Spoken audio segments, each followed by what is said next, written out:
Greetings, traders. We finally reached the last few days of 2025, and this will be my final market analysis video of the year. Last week was eventful despite relatively limited volatility. The market did not lose momentum and continued its push toward all-time highs. 2025 will be remembered as a year of multiple record highs. It's hard to believe, but this long-term bullish momentum has essentially been intact since the 2008 financial crisis. Exciting, yet a bit unsettling at the same time. On the news front, there's nothing major scheduled for this week.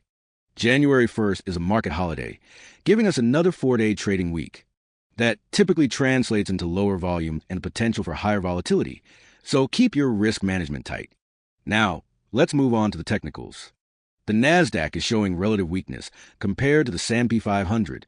Since it's lagging, we can see a retest of the all-time high around 26,410. Based on last week's price action, there's a high probability of sideways movement near the 25,863 level. The S&P 500, on the other hand, continues to look stronger and has printed another all-time high at 6,994. Going into the coming week, if the Nasdaq pushes toward new highs, the S&P 500 is likely to follow. Otherwise, we could see a range-bound move between 7,000 and 6,932. From a pattern perspective, both the Nasdaq and the S&P 500 have completed an inverted head and shoulders formation, which continues to support the broader bullish bias.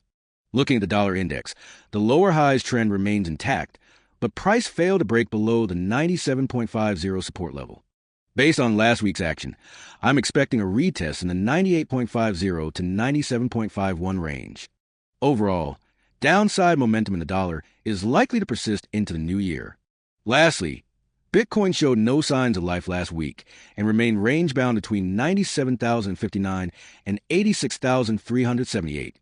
With holiday conditions and low volume, don't expect any strong directional move this week. That's all for this year. I'll see you in the new year, wishing you all a very happy, healthy, and profitable new year.